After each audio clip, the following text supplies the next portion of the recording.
갈라디아서는 종교개혁의 책이라는 별명을 가지고 있습니다. 왜냐하면 갈라디아서에는 종교개혁의 핵심적인 어떤 신학 사상들이 담겨 있기 때문입니다. 종교개혁하면 우리가 빼놓을 수 없이 얘기할 수 있는 인물이 한 명 있습니다. 바로 마르틴 루터라고 하는 사람인데요.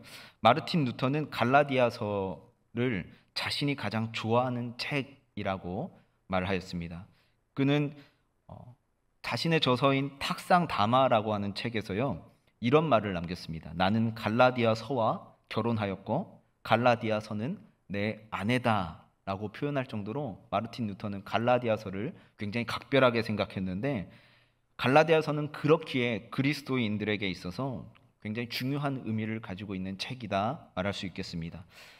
갈라디아서의 저자는 사도 바울입니다. 갈라디아서 6장 11절 말씀을 통해서 우리는 갈라디아서가 사도 바울이 쓴 편지라는 것을 가장 확실하게 확인할 수 있는데, 11절 말씀입니다. 내 손으로 너희에게 이렇게 큰 글자로 쓴 것을 보라. 이 갈라디아서의 저자인 바울은 로마서처럼 율법의 행위와 관계없이 하나님의 은혜와 믿음으로만 의롭다 함을 얻는 교리인 이신칭의에 대해서 다루고 있습니다. 더불어서 갈라디아서는 성령을 따라 행하는 것을 성도들의 삶의 원리로 제시하고 있는데, 오늘 우리가 함께 나눈 이 갈라디아서 1장 1절부터 5절 말씀은요, 갈라디아서의 서론 부분에 해당합니다. 이 서론 부분은요, 두 가지 주제로 또 구분해서 우리가 살펴볼 수 있는데, 첫 번째는 뭐냐면 은혜의 복음에 대한 주제이고, 두 번째는 바울의 사도권을 입증하는 주제입니다. 이 두 가지 주제는 갈라디아서가 쓰인 배경과 연관이 되어 있습니다. 사도 바울이 예수님을 만난 후에 예수 그리스도를 전하는 사람이 되었습니다. 그리고 갈라디아 지역을 몇 차례 여행하면서 복음을 전하였고, 그 복음을 전하는 가운데서 갈라디아 지역에 여러 교회들을 세웠습니다. 이 바울을 대적하는 사람들이 그때 이제 또 등장하게 되는데, 거짓 선생이라 불리는 사람들이 일어나서 바울이 전하는 복음에 대해서 아주 강력하게 공격하였습니다. 이 거짓 선생들은요, 사도 바울을 공격하면서 오직 믿음, 오직 은혜로만 구원받는 것이 아니다라고 하면서 믿음 이상의 것을 지켜야 된다라고 사람들에게 얘기했습니다. 이 믿음 이상의 것이 뭐냐면 할례와 율법을 추가로 지켜야 된다라고 하는 주장이었습니다. 거짓 선생들은 과거 방식대로 사람들을 종교적인 규율과 형식에 가둬버렸습니다. 그러면서 사도 바울의 권위에 심각한 흠집을 내고자 사도 바울의 사도권을 놓고 맹렬하게 공격해 나갑니다. 사실 사도 바울은 다른 12사도들과 조금 다른 유형의 사람입니다. 예수님께서 직접 선택하신 제자도 아니고 예수님과 공생의 기간 함께 했던 제자도 아닙니다. 그렇기 때문에 거짓 선생들은 사도 바울이 자신을 사도라고 그렇게 주장하고 있는데, 그는 12사도 중에 포함된 사람도 아니고 어느 누구에게도 권위를 부여받지 못한 자기 스스로 사도라 주장하는 사기꾼이다라고 얘기하는 겁니다.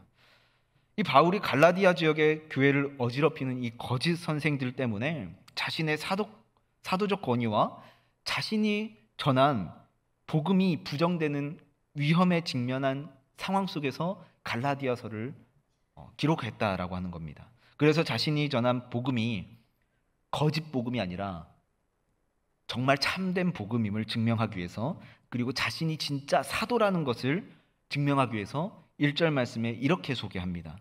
사람들에게서 난 것도 아니요 사람으로 말미암은 것도 아니요 오직 예수 그리스도와 그를 죽은 자 가운데서 살리신 하나님 아버지로 말미암아 사도된 사도 바울은 예수님을 죽은 자 가운데서 살리신 하나님을 언급합니다. 그러면서 예수님의 부활과 자신의 사도 직분을 연결시킵니다. 바울은 자신의 사도 직분에 대해서요, 두 번의 아니오와 한 번의 오직이라는 말로 자신의 사도권을 강조하고 있습니다. 자신의 사도 직분은 사람에게 있지 않다는 겁니다. 사람으로부터 받은 것도 아니라 말합니다. 자신의 사도 직분은 오직 예수 그리스도와 그를 죽은 자 가운데서 살리신 하나님 아버지로부터 왔다고 변호합니다. 거짓 선생들은 바울이 예수님을 만난 적이 없기 때문에 정식 사도가 아니다, 자기 스스로 사도라고 주장하는 사람에 불과하다라고 계속적으로 공격하는데, 이런 상황에서 사도 바울이 자신이 비록 예수님께서 세상에 계실 때 직접 가르침을 받지 못했지만 부활하신 예수님을 내가 직접 만났고 그분이 자신을 사도로 세우셨기에 나는 사도가 맞다라고 주장합니다. 사도행전 9장 말씀에 보면 다메섹 사건이 나오죠. 그 다메섹 사건 속에서 사도 바울은 교회를 핍박하는 사람이었습니다. 그리고 예수님을 믿는 자들을 잡아 죽이는 사람이었습니다. 그러기 위해서 지금 그때 당시에 사도 바울이 다메섹으로 가던 중에 누구를 만나게 됐냐면 부활하신 예수님을 만나게 됩니다. 예수님의 음성을 듣게 된 것이죠. 사도행전 9장 4절 말씀입니다. 사울아 사울아 네가 어찌하여 나를 핍박하느냐. 부활하신 예수님께서 사도 바울에게 나타나서요, 사도 바울이 가는 길을 멈추게 하셨습니다. 그리고 그 자리에서 바울이 예수님을 만나면서 핍박하는 자가 아니라 180도 변해서 예수님을 전하는 사람으로 변하는 사건이었습니다. 바울이 사도 직분을 받은 사건이었고요, 사도로서 전하게 될 복음을 이 마음 가운데 품게 된 사건이었습니다. 그렇기에 사도 바울은 자신의 사도 직분이 하나님과 예수님으로부터 주어진 것이다 라고 주장하는 겁니다. 이 사도라고 하는 말은요, 헬라어로 보냄을 받은 자라는 의미를 가지고 있습니다. 그때 당시에 이 히브리 전통에 따르면 보냄을 받은 자는 그를 보낸 사람과 동등한 사람으로 인정하는 전통이 있었습니다. 그래서 사도 바울은 부활하신 예수님을 내가 직접 만났고 그분으로부터 직접 보냄을 받아 내가 사도의 직분을 감당하고 있는 사람이다 라고 얘기하는 겁니다. 갈라디아서는 그리스도인들에게 바른 복음이 무엇인지를 알려주고 있습니다. 그렇다면 바른 복음이란 도대체 무엇일까요? 바울이 전한 이 복음을 한마디로 요약하면요, 은혜와 평강이라 할 수 있습니다. 오늘 우리가 함께 읽은 갈라디아서 1장 3절 말씀입니다. 우리 하나님 아버지와 주 예수 그리스도로부터 은혜와 평강이 있기를 원하노라. 사도행전 20장 24절 말씀에서는요, 바울은 복음을 가리켜서 하나님의 은혜의 복음이라는 표현을 합니다. 복음은 하나님의 은혜를 전하는 겁니다. 하나님이 우리에게 주신 은혜, 혹은 하나님으로부터 오는 은혜를 담고 있는 것, 그것이 바로 복음인데, 복음이 하는 중요한 일은 하나님의 은혜를 우리에게 가르치고 또 하나님의 은혜를 우리가 누리게 하고 하나님의 은혜 속으로 우리를 빠져들게 하는 겁니다. 바울은 자신이 전한 복음이 하나님의 은혜를 결정적으로 좌우하기 때문에 이 복음을 정말 바르게 전하고 싶었던 겁니다. 그렇기 때문에 은혜는 굉장히 중요한데, 은혜는 자격 없는 자들에게 거저 베풀어 주시는 하나님의 사랑입니다. 그래서 이 은혜를 우리는 뭐라 합니까? 선물이라고도 하죠. 우리가 살아가고 있는 세상을 한번 돌아봅시다. 우리가 살고 있는 세상은요, 은혜가 아니라 자격과 조건이라는 틀 속에서 움직이는 세상입니다.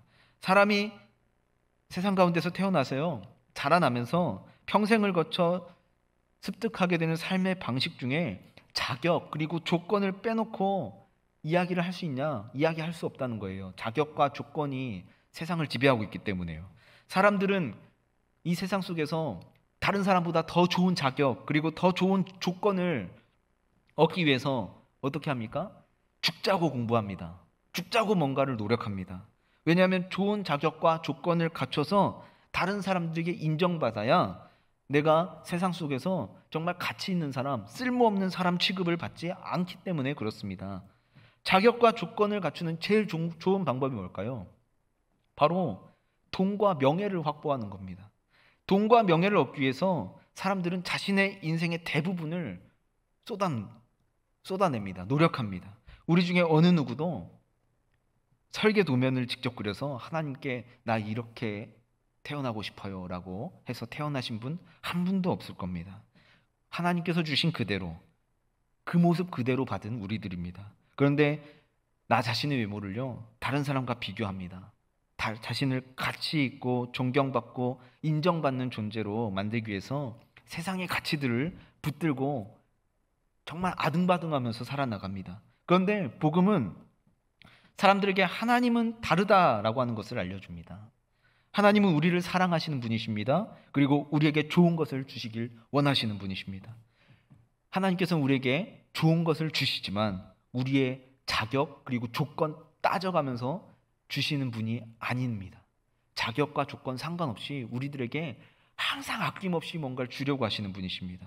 우리가 예쁘기 때문에, 우리가 앞으로 훌륭한 사람이 될 가능성이 있기 때문에 하나님께서 우리를 보시고 저 사람은 앞으로 나에게 큰 유익을 줄 거야 라고 하면서 어떤 가능성이나 기대를 가지고 우리를 선택하지 않으시는 분이라는 겁니다. 하나님께서는 자신이 선하시기 때문에 정말 자격 없는 우리에게 가장 좋은 것을 주시려고 항상 힘쓰시는 분인데, 이것이 바로 은혜라고 하는 것이죠. 이 내용이 복음이 우리에게 전하고자 하는 내용입니다. 하나님의 선하심과 하나님의 넘치는 사랑 때문에 하나님은 우리를 사랑하시고 우리의 모든 죄를 덮어주시고 우리에게 의롭다 해주시고 하나님의 백성으로 우리를 불러주시고 하늘에 있는 것이나 땅에 있는 모든 것들, 아름다운 것들 우리에게 거저주신 그 하나님의 사랑, 그것이 바로 은혜라고 하는 겁니다. 여러분, 신앙생활을 하고 있는데 기쁨이 없으십니까? 만족이 없으십니까? 행복이 없으십니까? 세상이 나를 바라보는 눈으로 바라보기만 한다면 우리의 삶은요 굉장히 무겁습니다. 우리가 짊어지고 가야 할 짐은요 점점 무거워집니다. 은혜의 눈으로 나를 바라보고 계시는 하나님을 우리가 알지 못한다면 우리 안에 있는 괴로움 그리고 고통은요 점점 더 강하게 우리를 압박할 것입니다. 그래서 사람은 살아가면서 은혜가 뭔지 알아야 이 땅에서 진정한 삶을 살아나갈 수 있습니다. 하나님이 주시는 은혜를 우리가 경험해야만이 하나님께서 주시는 삶의 부요를 우리가 삶 속에서 누릴 수가 있습니다. 세상은요 나를 평가합니다. 그리고 나에게 점수를 매깁니다.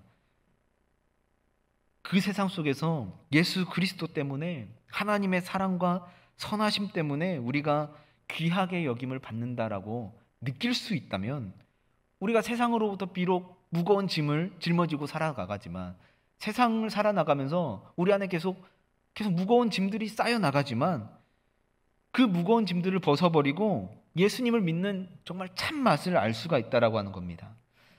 지금 시대를 살아나가는 많은 젊은 세대들이요 자신의 스펙을 계속해서 업그레이드 시키고 자신을 더 가치 있는 사람으로 만들고자 하고 자신의 어떤 외형적인 모습들을요 계속해서 꾸며나가는데 쉼없이 자신의 인생을 쏟아붓습니다. 하나님은 우리의 자격 그리고 조건을 따지지 않으시고 우리가 행한 어떤 업적들을 따지지 않으시고 하나님의 선하심과 하나님의 사랑으로 우리를 그냥 하나님의 그 품으로 불러주셨다는 겁니다. 이것이 복음의 핵심입니다, 여러분. 이것을 알 때에 우리 안에 진실한 변화가 시작되는 것입니다. 예수 그리스도를 믿음으로 예수 그리스도의 그 흘리신 피로 말미암아서 우리는 구원받았습니다. 이것은 오직 하나님과 예수 그리스도의 은혜입니다. 구원은 사람의 행위 그리고 자격에 근거하지 않고요 오직 하나님과 예수 그리스도를 통해서만 온다는 것을 여러분 기억하시기 바랍니다. 우리는 하나님께 아무 자격과 가치 없는 그런 사람들입니다. 그런데 예수 그리스도를 통해서 하나님께서 우리에게 자비를 베풀어 주신다는 겁니다. 그것이 바로 은혜인데, 이 은혜는 사도 바울이 전하는 복음의 핵심이며 구원과 또한 하나님 나라의 핵심입니다. 이 중요성 때문에 사도 바울은요 자신이 쓴 편지들에 은혜라고 하는 단어를 무려 90회 이상이나 사용하였습니다. 은혜는 우리를 위해서 십자가를 지신 예수 그리스도를 통해서 전해집니다. 그 외에 다른 길은 없습니다.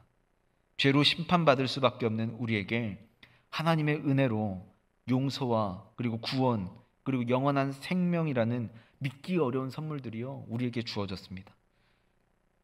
누구도 자신의 힘으로 얻을 수 없는 것을 예수 그리스도를 통해서 우리는 그냥 거저 받은 것입니다. 이 귀한 은혜가 우리의 삶에 영향을 주게 되었을 때 어떤 일이 일어나게 될까요? 여러분, 우리가 하나님께서 주시는 은혜를 깨닫게 되면 우리 삶에 은혜의 열매인 평강이 생겨납니다. 평강은 하나님과 사람 사이, 그리고 사람과 사람 사이에 생겨난 관계 혹은 삶의 상태를 가리키는 말입니다. 즉 예수 그리스도 안에 있는 은혜 때문에 하나님과 정말 바른 관계를 맺은 사람들이 누리게 되는 축복이 바로 평강인데, 은혜가 있어야지 평강이 있습니다. 여러분, 평강은 언제나 은혜를 따라옵니다. 결국 은혜와 평강은 하나님으로부터, 예수 그리스도로부터 온다는 것입니다. 하나님이 우리에게 주신 모든 선물과 축복을 함축한 것이 은혜와 평강이라면 그 선물이 우리 개인의 삶에 적용된 결과를 또한 요약하는 것인데, 요한복음 14장 27절 말씀입니다. 평안을 너희에게 끼치노니 곧 나의 평안을 너희에게 주노라. 내가 너희에게 주는 것은 세상이 주는 것과 같지 아니하니라. 너희는 마음에 근심하지도 말고 두려워하지도 말라. 평강은 하나님의 은혜를 알 때에 비로소 우리에게 찾아옵니다. 죄인인 우리의 자격이나 공로에 근거하지 않고 하나님께서는 예수님 때문에 선한 것을 주시는 분이라고 하는 것을 우리가 깨닫게 될 때 우리는 정말 참된 안식과 평강이 무엇인지 우리 마음을 통해서 우리의 마음으로 알게 됩니다. 신앙은 구체적이고 사실적입니다. 하나님이 우리에게 예수 그리스도를 통해서 주신 은혜는 추상적이 아닙니다. 구체적이고 사실적인 것입니다. 역사적인 사건 속에서 하나님의 은혜가 나타나고 그 사건에서 평강이 우리에게 찾아옵니다. 역사적인 사건이라는 것이 무엇일까요? 예수님의 오심과 그리고 살아가심, 그리고 죽으심과 부활하심을 말하는 것입니다. 이 사건의 근거에서 우리가 빼앗길 수 없는 은혜, 그 은혜의 열매인 평강이 우리의 삶에 끊임없이 풍성한 열매로 맺어지기를 간절히 소망합니다. 갈라디아서 1장 4절 말씀입니다. 그리스도께서 하나님 곧 우리 아버지의 뜻을 따라 이 악한 세대에서 우리를 건지시려고 우리 죄를 대속하기 위하여 자기 몸을 주셨으니, 우리가 앞에서 자신의 사도적 권위를 주장한 사도 바울이 자신이 갈라디아 지역의 여러 교회에 전한 복음을 간략하게 소개하고 있습니다. 먼저는 예수님께서 우리 죄를 속하기 위해 자기 몸을 주셨다라고 하는 사실입니다. 예수님께서 십자가에 죽으시고 자신의 몸을 드린 것은 자신의 죄 때문이 아닙니다. 우리들의 죄를 대신 지고 당하신 죽으심이라는 것입니다. 이 예수 그리스도의 죽으심은 근본적으로 죄에 대한 희생이었습니다. 이것은 구약의 속죄 제물과 동일한 의미입니다. 그분의 죽으심은 자발적이고 대속적이고 궁극적인 것입니다. 완전한 값을 치르신 죽음입니다. 그 제사를 통해서 우리 죄가 용서가 되고 이제 더 이상 우리 스스로 죄의 값을 치르거나 직접 형벌을 받지 않게 되었습니다. 그러므로 모든 죄인이 예수 그리스도를 믿음으로 예수 그리스도로부터 구원을 얻으며 그 구원은 더할 것 없는 완전한 것임을 우리는 알아야 됩니다. 우리는 자신의 의지 그리고 자신의 의를 내려놓고 오직 예수 그리스도만을 의지하며 살아나가는 것이 필요합니다. 이것이 믿음이고요. 이것이 은혜입니다. 예수님의 죽으심의 목적, 그 목적은 우리를 이 악한 세대에서 건지시는 것이었습니다. 여기서 건지다는 것은요, 단순히 어디로부터 무엇이 옮겨간다는 그런 장소적인 의미로 사용된 것이 아닙니다. 어떤 힘의 영역으로부터 옮겨지는 것을 의미하는데, 우리는 여전히 세상 속에 살아가고 있습니다. 우리가 세상 속을 살아가고 있지만 우리가 정말 우선순위로 둬야 될 것, 그리고 우리가 충성을 바쳐야 할 대상과 그리고 소속이 달라지게 되었다는 겁니다.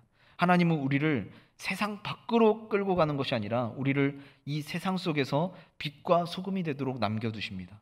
골로새서 1장 13절 말씀입니다.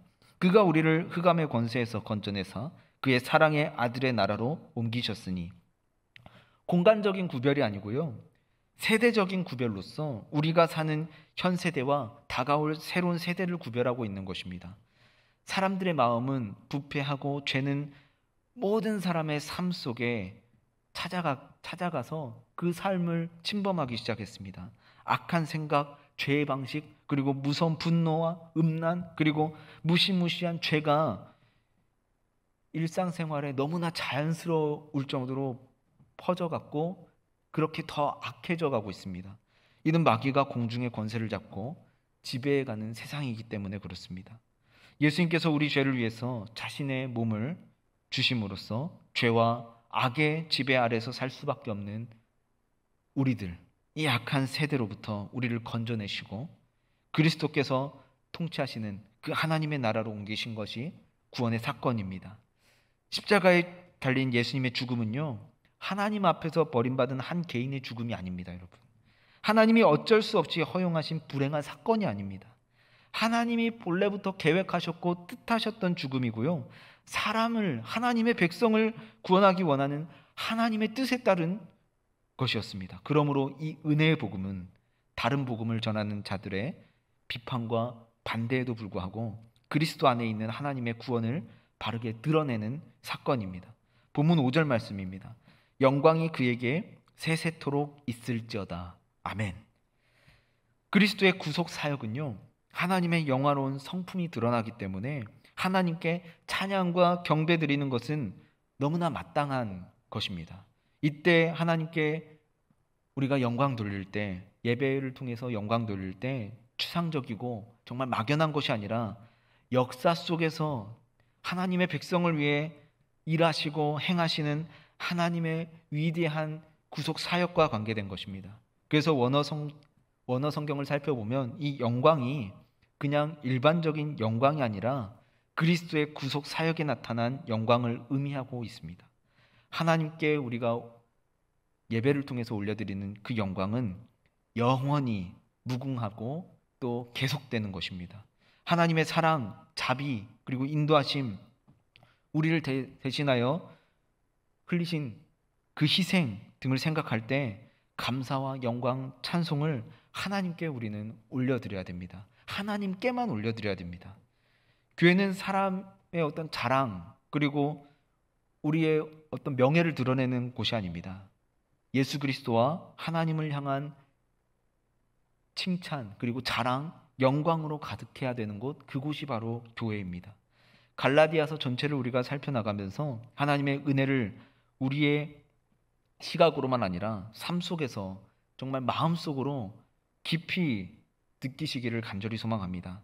또한 그 하나님의 은혜가 만들어내는 살아있는 평강이 우리의 삶에 가득 넘쳐나기를 간절히 소망합니다. 그래서 우리가 정말 하나님의 복음을 받은 자로서 하나님의 은혜를 누리고 하나님의 평강을 누리는 삶을 살아나가는 우리 모두가 되기를 주님의 이름으로 간절히 축복합니다. 함께 기도하시겠습니다.